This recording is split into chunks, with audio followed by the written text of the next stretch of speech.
right, I want to continue our discussion of tangent planes to parameterized surfaces. In this particular case, I'm going to talk about parameterized surfaces. This is going to be important later on when we start talking about different coordinate systems than just the Cartesian.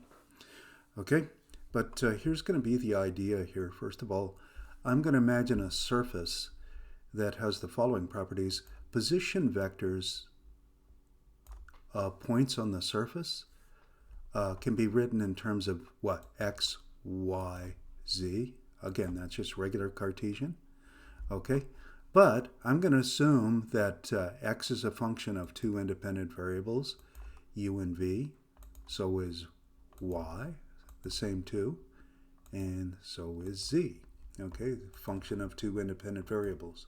Because it's going to be a function of two independent variables, this is going to be a two-dimensional type of object when I consider all the position vectors here.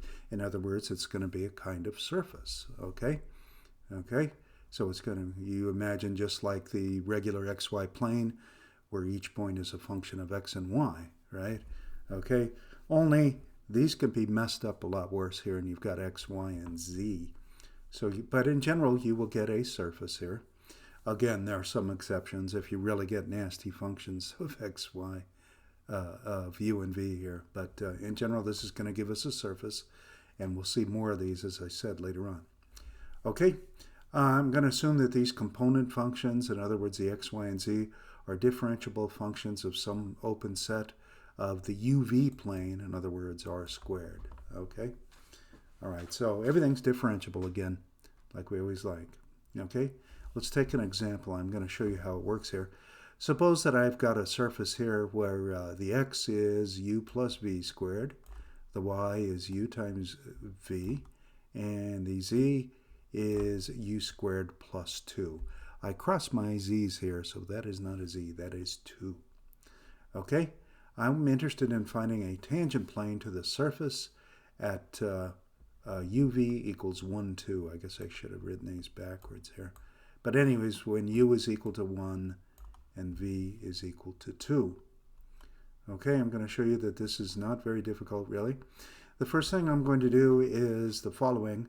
I'm going to actually find out the position vector of the point on the surface I'm talking about. So I just go evaluate r of 1, 2.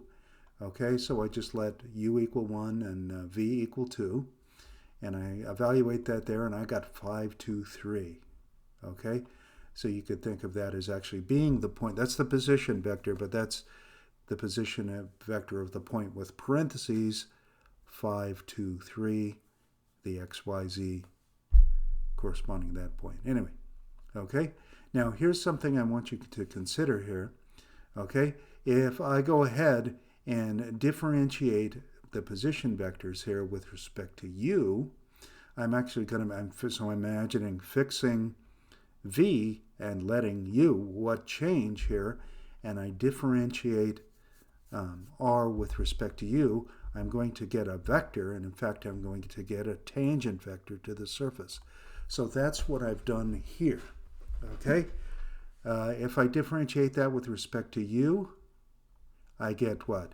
Holding v as constant, I get what? 2u. I would get v, and then 2u again. Okay? And then I'm going to evaluate that at 1, 2, and I get 2, 2, 2. Okay, so this is actually tangent to the surface at that point. Notice that I wrote that as a point this time. 5, 2, 3 up here. Anyways, and I'm going to do the same thing with v now, holding u constant. This is going to end up giving me a tangent vector to the surface. Okay, if I differentiate that with respect to v, what would we get? We would get 2v u, comma, what, 0, actually. Is that what I got here? 2v u, comma, 0, indeed. Evaluate that at 1, 2, and I get 4, 1, 0. This is also tangent vector to the surface at that point, 5, 2, 3. Okay, now I've got a couple different forms the plane could take. Remember, I'm trying to find the tangent plane. Okay, the position vector, x, y, z, if you wish.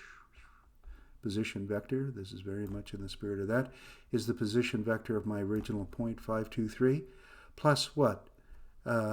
This is what I'd call parametric form, plus however many units I want to move in the direction 222, plus however many,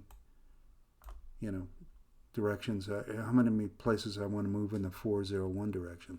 That is the parametric form, and then I could break that into the XYZ form. So you can see that this is in fact, you see that that is in fact a plane. Okay, that's a plane. What's a different form? Well, a different form we could have is the normal or Cartesian form. Okay, well, I've got two vectors that are non-parallel nor anti-parallel to the surface, so I can find a normal by taking a cross product of the two.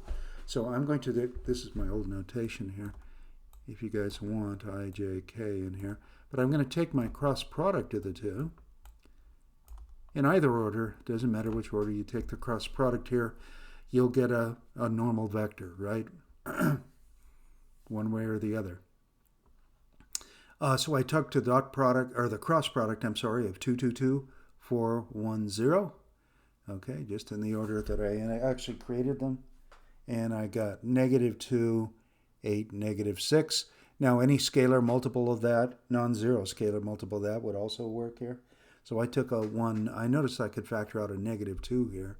I go 1, -4, 3. That's a little bit better one. If you wanted to make that a unit vector, you could do that too.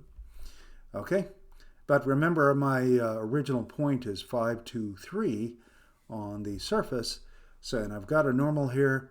So I've got my normal 1, -4, 3 dotted with what? The vector from my original point 5, 2, 3 to any point x, y, z on the surface of the tangent plane. That dot product should be 0. Okay, and then I just jimmy around with a little algebra here, and eventually it boils down to I get x minus 4y plus 3z equals 6. Okay, all right, so you should be able to do problems of this kind. They're really very easy here. So go ahead. Hope you understood that.